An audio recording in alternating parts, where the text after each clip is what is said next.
Hello, everyone.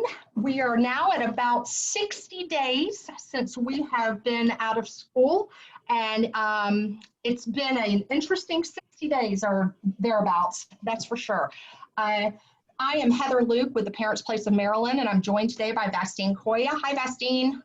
Hi, everybody. I am Vastine Koya. I am a parent educator at the Parents Place, and it's nice to have the opportunity to talk to you guys. Thank you so much, Vastine, for helping me out with this. Today, we are going to talk about data collection during COVID-19. And we are hoping that this is going to give you some tools to make the process a little easier so you are ready when school resumes, because it will resume at some point.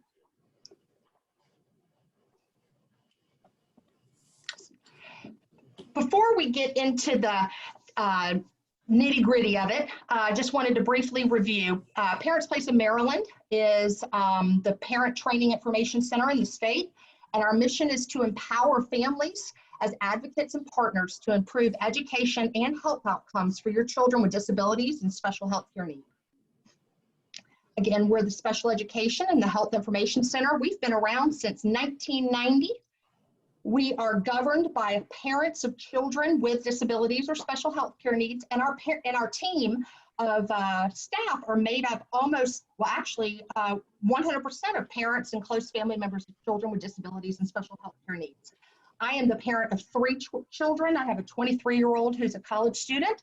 I have a 19-year-old who'll be 20 in November, who is a student at a Maryland non-public. And then I have a daughter who is almost 17, and she attends Maryland School for the Deaf in Frederick. My 19 and 17-year-old both have IEPs. Now, Vastine, how about you? Well, I have 6 kids, and 5 of the 6 kids have either IEPs or 504. One of them has a 504, the rest have IEPs.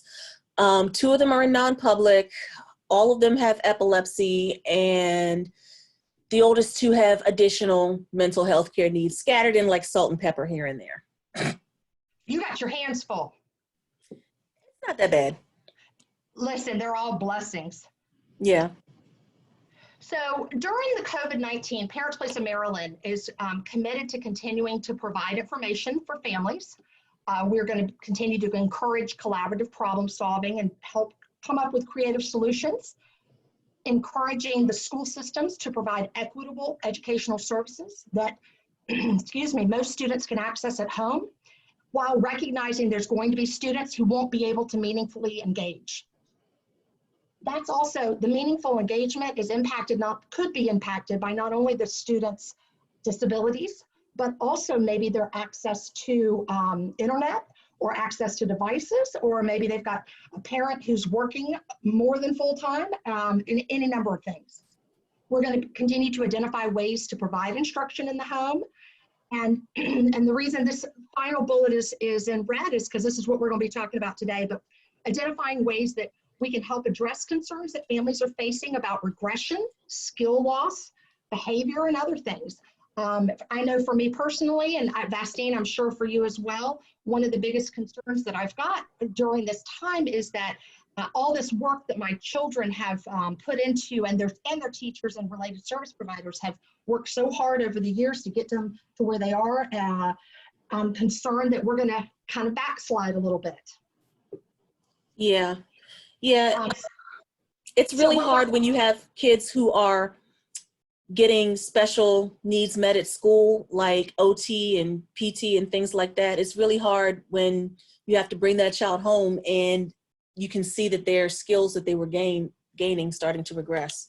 Yeah. Absolutely. Absolutely. And, you know, our teachers are doing an amazing job throughout the state, but there's just nothing like face-to-face interaction and instruction. And again, we're going to have some students that just simply are not able to meaningfully engage through a virtual platform. And so today what we're going to do is talk about some ways you can track your child's progress or lack thereof so that you are armed and ready so that when schools do open again, the IEP team can you'll have a meeting with the IEP team and you can review that information to make decisions about what services and supports your child needs moving forward. Now, it's important for families to remember that PPMD, we believe and are living that health and safety are the first priority for everybody. And health and safety includes mental health. So if, there are days that my children and I don't get much done, but I, as jokingly say, everybody ate.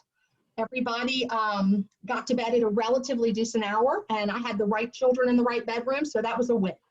That was a win. We just got to do what we can and give ourselves a break. We also need to remember that this is unprecedented, and things are changing rapidly. So day to day, there could be changes on, when to expect schools to open, what it's going to look like. So there's a lot of unknowns. Schools are trying to make the adjustments needed for each student, but it's really unprecedented. So we're all doing the best we can. And good faith efforts are what we should expect and what we need to also try to deliver. You want to talk about some of the other things families needs to be remembering? Sure. One of the things that parents should remember while looking at their kids' amended IEPs and things like that is that some things aren't going to be possible until we return to school. They might need assessments that have to be done in person, things like that. And that's just the reality of it.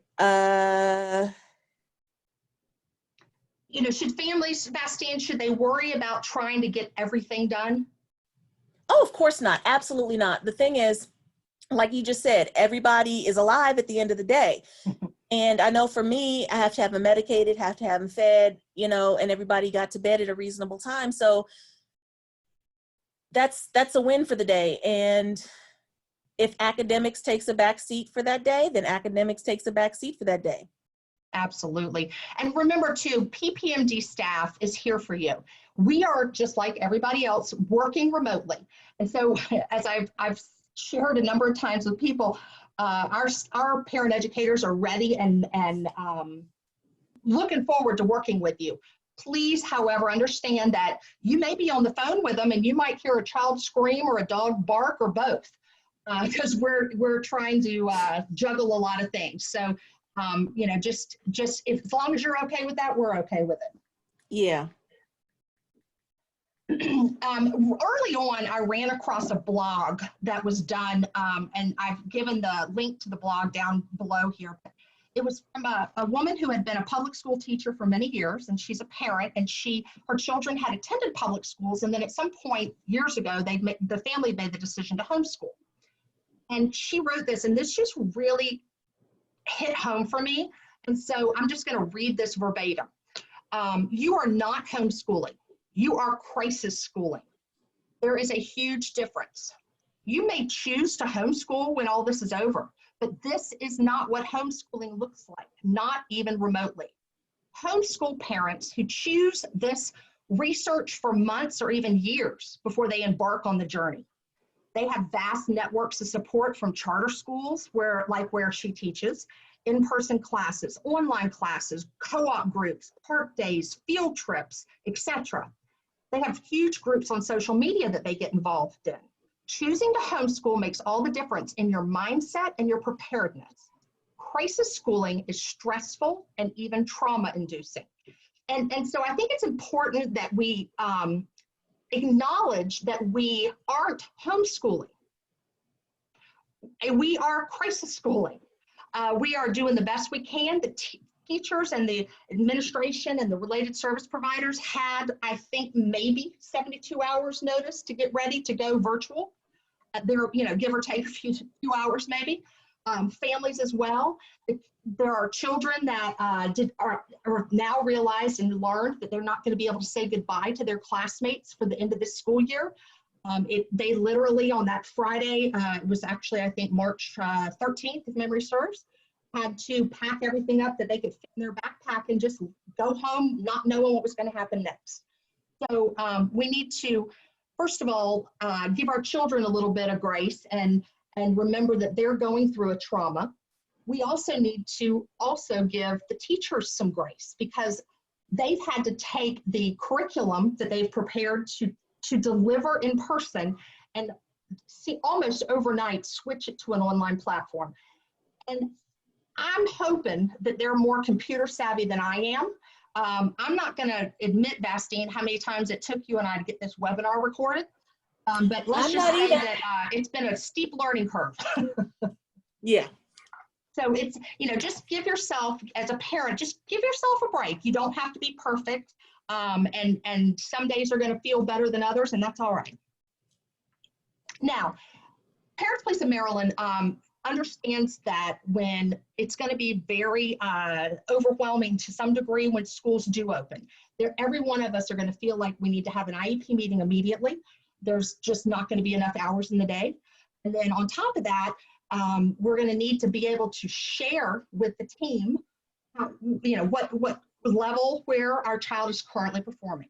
And doing that is easier said than done sometimes. So we've created some documents that are on our website, and I've given the link down below, but we've created some documents that we're hoping can be either a way for you to do it somewhat easier than maybe other ways, or it might spark an idea for you of what might work better for you. So caregivers, your roles have now been added. You are now the parent, you are the teacher, you are the chef, and a girl, I gotta tell you, my children are eating me out of house and home. Yeah. And you're the eyes and the ears for the teachers. And we're, many of us also trying to do that while we're working full-time jobs from home. Remember though, parents, we may not have a degree in special ed, but that does not mean that we aren't the experts on our child.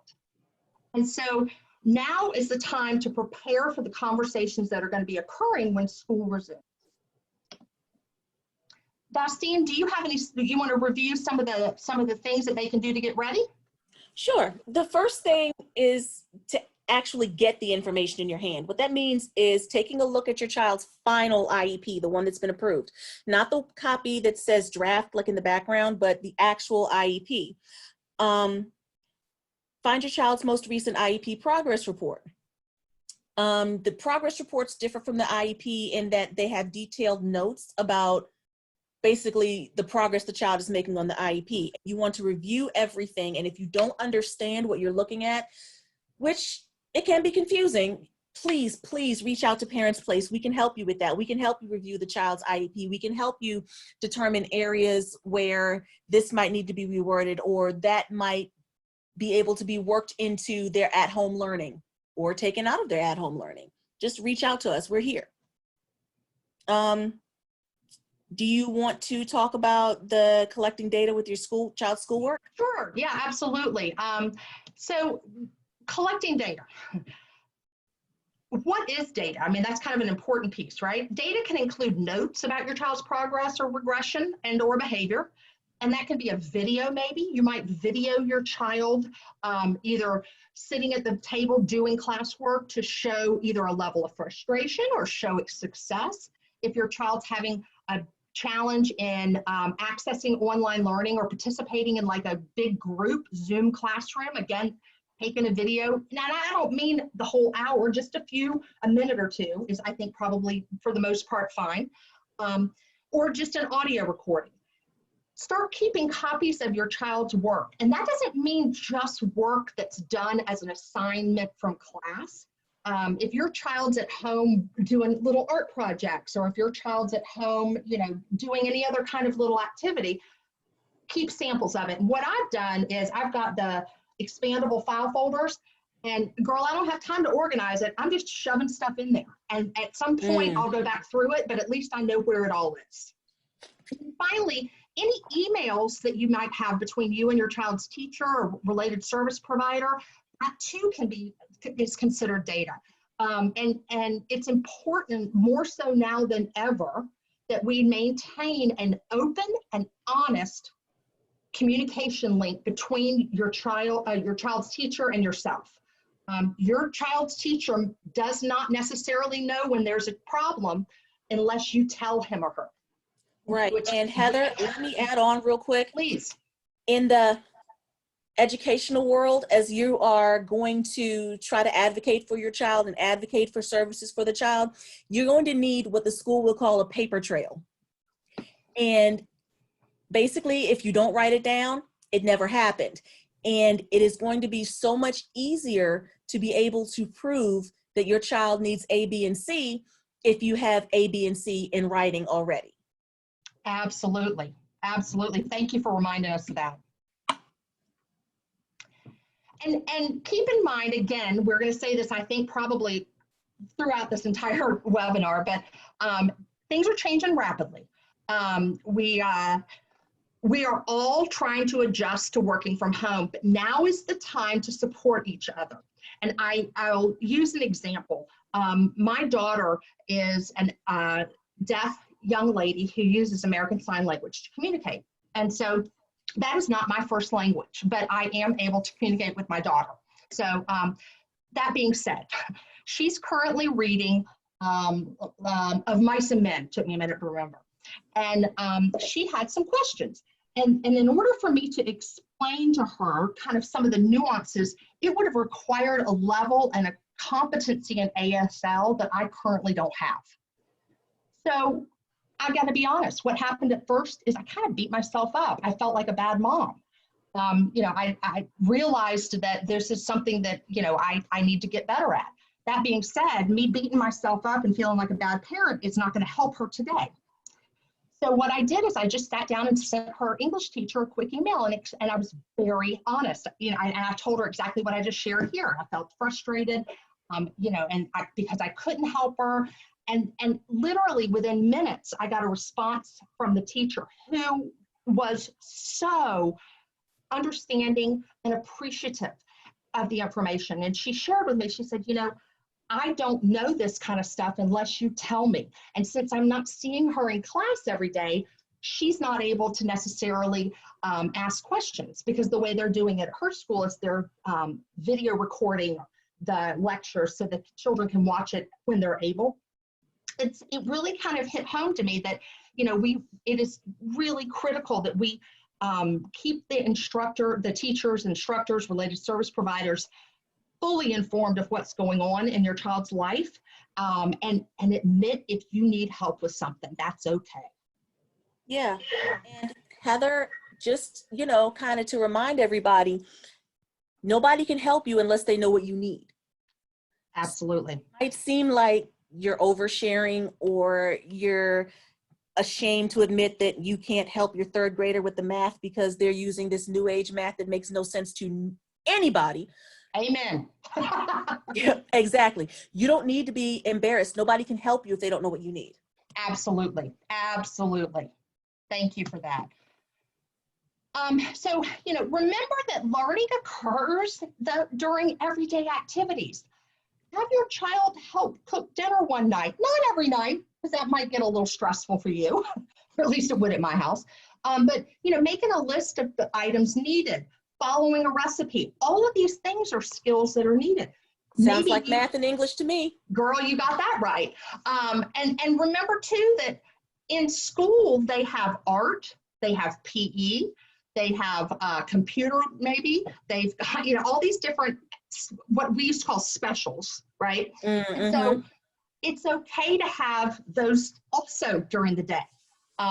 We have days where we just have PE days, and we might turn the music up super loud and just dance while we're baking a cake. Just do what you need to do, but remember that learning is occurring. So just because you're not necessarily following the assignments that your child has, doesn't mean you're not teaching. And would you speak a little, Vastine, on the mental health needs? Oh, absolutely. Okay.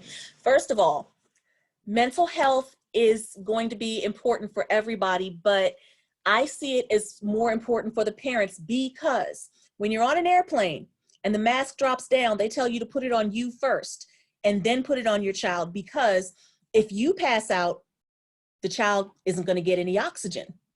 And the same thing is true with mental health. If you can't cope, then your child is going to be less likely to be able to cope. Heather, you were telling me about a study that was done saying that if the main caregiver was calm in a traumatic situation, I think you talked about Hurricane Katrina. Yep, that's where, yes, calm, you're right. Yeah. Right. In a traumatic situation, then the child would take their cues from the caregiver and they would be more calm. So your mental health is going to be important. taking time to do little things for yourself, even if it's like for me, it's doing my nails, you know, and that makes me take a breath and stop and kind of recharges me. But do whatever recharges you because your kids are watching.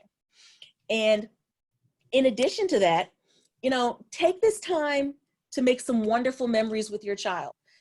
This is a time in our society where we're kind of forced to be at home, but that being at home and togetherness gives us a unique opportunity to bond with the people that matter most to us. We work for our families. We keep a roof over our head for our families. We feed our families. But now, right now, we have a chance to live with and for our families and get to know each other. So don't take yourself too seriously. If you can't Absolutely. get everything done in a day, if you can't get everything done in a day, don't worry about it. Tomorrow is a new day. So tell my kids, tomorrow's a new day. Yes, and such wise advice. I actually had an epiphany not too long ago. You know, when my 23-year-old son was still living at home, and he was 19 or 17, which is the age of my two younger children that are home. I never got this kind of time with him. He was like literally, I mean, he lived his life trying not to be at the house. So I realized, oh my gosh, what a really gift I've been given that my children have been forced to stay at home with me. And but it's also given us an opportunity to reconnect and remind ourselves that we actually have fun together.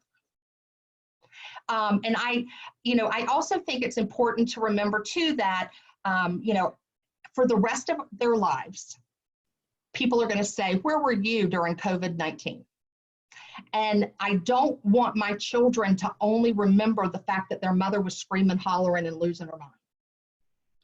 And so, it's now we're going to have bad days, and that's an opportunity for learning, because you can have conversations with your kiddos about, you know what, I woke up today feeling kind of depressed. I don't know why. I think I'll just take time today just to go get a bubble bath or whatever it is. You're Sounds teaching like them, health. yeah, no, absolutely. And you're teaching them how to handle stress. And that's a very important life skill. And then finally,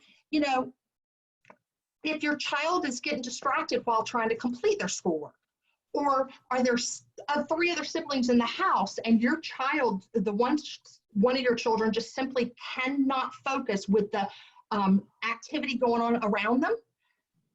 Did your child master a new skill? Did they, all of a sudden start figuring out how to write one of the letters that they've been struggling with? That's important. All of that is very important information and data, and share this with the team. So how do we keep track of everything? Now is where I'm going to hopefully figure out how to flip over here to another shared window. And we're going to show you a document.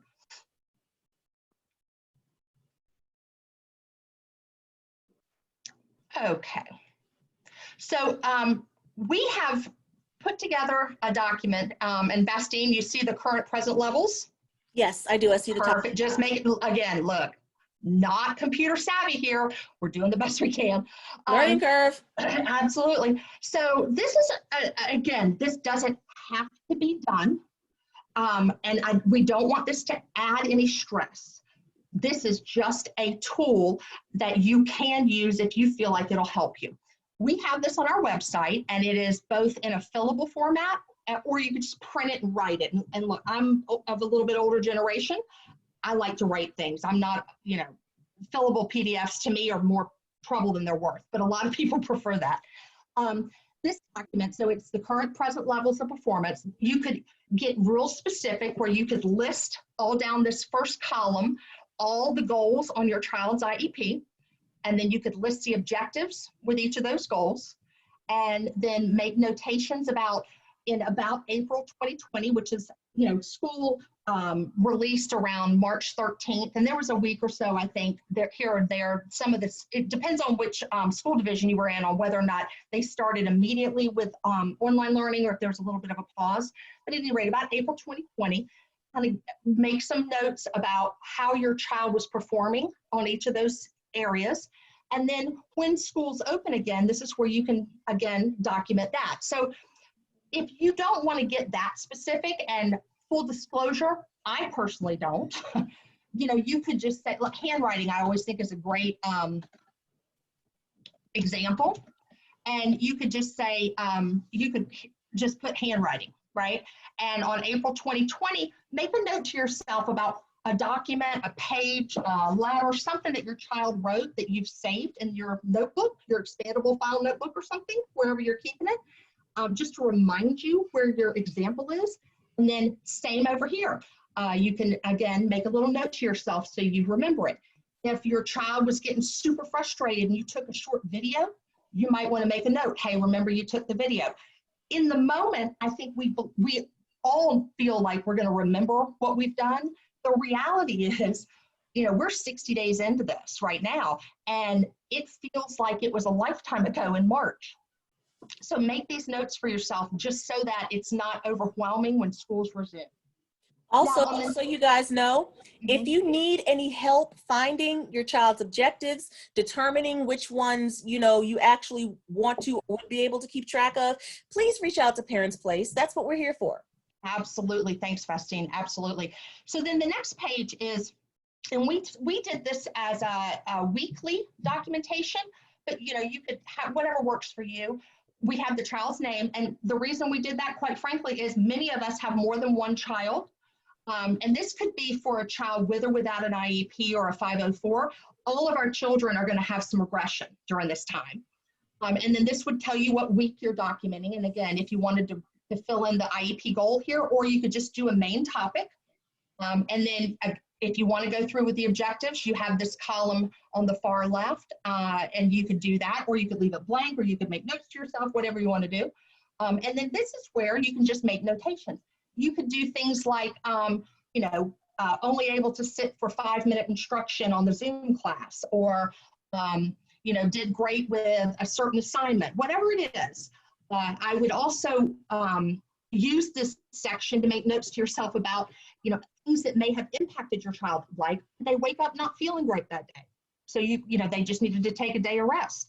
Or an example I've used often when I've been talking with other families, I have a neighbor whose the husband is active duty military, and he was on a aircraft carrier that was due to return right around the time schools closed. And because nobody on this particular aircraft carrier was positive for the coronavirus, the Navy made the decision to keep them out at sea just for safety reasons until they could confidently know that there was going to be another whole crew that could go out on another ship.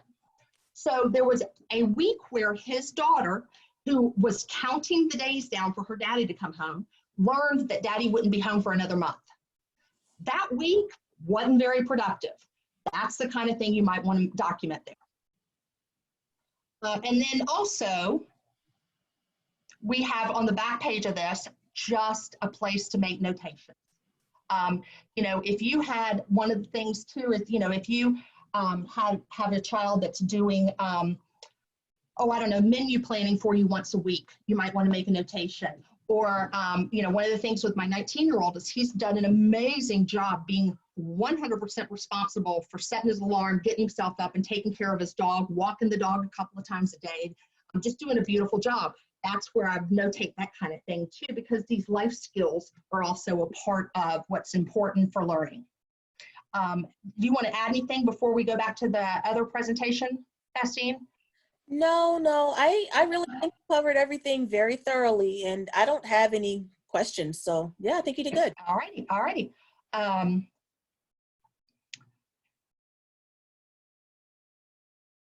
I'm sorry. This doesn't look like it wants to act right, but we're going to just keep moving along. There we go. Can you see that now, Vestine? Sorry about that. Yes, I can see it. Thank you. Just checking. The other thing we did want to bring, just make sure everybody was aware of, is that the Maryland State Department of Education Division for Special Education and Early Intervention Services has done an unbelievable job creating some technical assistance bulletins specifically around COVID-19 issues.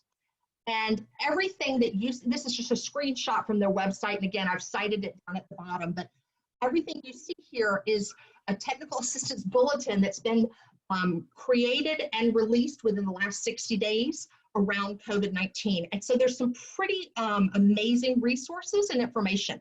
I would encourage families, if you have some specific questions, this is a good place to go. Also, if you monitor this site, my suspicion is we might see some other things. And then we also at Parents Place have this on our website if you have questions. So Heather, what might be useful is explaining to these folks what a tab actually is. Gosh, thank you. I sure will. So basically, a technical assistance bulletin is just that. It is a bulletin that is giving guidance to the local school divisions of related to certain issues.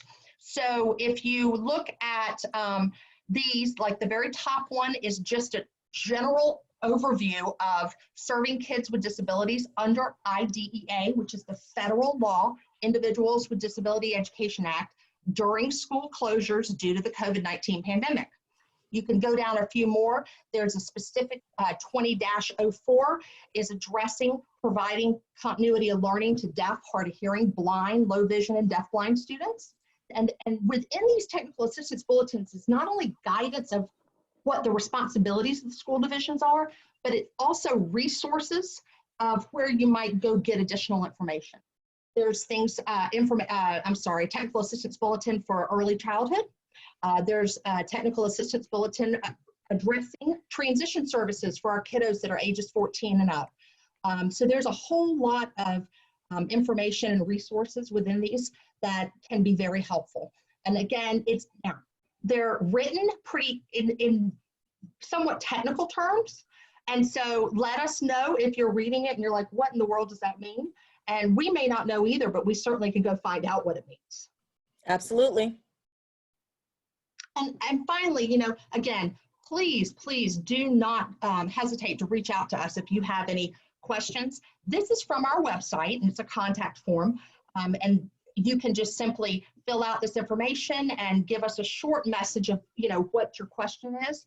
I would ask if you have an email to please put it or to insert it because we're working remotely, many of the parent educators find that it's a lot easier to schedule the telephone calls so that they're talking to families at a time that works for both the parent educator and the family. And I also, though, want you to know that if you're a family member who can only have telephone conversations maybe after 5 o'clock, please put that in the message and we will find a parent educator that can speak to you during that time. We'll make sure to assign you with someone. You also, though, can always call our main office at 410-768-9100 and leave us a voicemail. We're checking it a couple of times a day. And we also can assign someone to you through that voicemail message. And just remember, you're not alone. This is, everybody, not only in the country, but in the world is going through this, but most certainly in Maryland. And we're here. We're kind of going through it with you at the same time. So we're not necessarily experienced as it relates to COVID-19, but we certainly are trying to help families navigate this as we figure it out as well. I would also encourage families to go to our website or to our Facebook page because we are hosting daily what we're calling coffee and conversation groups. So on Mondays, our group is for parents who have children of transition age in middle school. So it's generally 6th grade on up, and it's at 2 o'clock. On Tuesdays, it's for our birth to elementary school age families. On Wednesdays, it's families who have kids with multiple challenges. On Thursdays, this week, actually, we're going to be launching our virtual group for coffees and conversations for families who speak Spanish. And Fridays is our 2 o'clock virtual group for families who are military connected. And then Bastine, you want to let them know what's going to launch in 2 weeks? Yes, I do. As a matter of fact, there will be a new coffee and conversation starting on the 27th. It's a Wednesday at 10 a.m. for parents with children that have behavior challenges. And that's a cause that's near and dear to my heart because I have had so many behavior challenges with my kids, and I'm looking forward to meeting some people. Absolutely. These are relatively small groups. I think we've not had any more than 10 at any given session, which has allowed us to have plenty of time to get to know one another and be somewhat intimate, conversation wise. And they're confidential. And right, thank you. And we ask that everything that happens at Coffee and Conversation stays at Coffee and Conversation. And we do have a registration requirement, so you have to get registered to get the link to get into the Zoom meeting.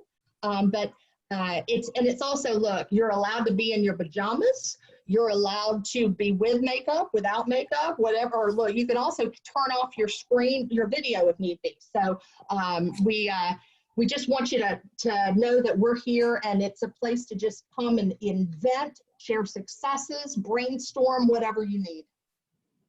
Yeah, I'm looking forward to it. Absolutely, absolutely. And then again, finally, this is our information, Parents Place of Maryland, and there's the phone number, and our website is www.ppmd.org. And I'm Heather Luke, and there's my email, and Vastine Koya, and her email. And we just hope that this has given you some ideas of ways to track the data that you need to be tracking, so that when schools open, that's one less stressor that you have. And again, we just take a deep breath, guys. We are going to make it through this. Yes, we are. Thank you so much, and everyone have a great day. You guys take care. Thank you.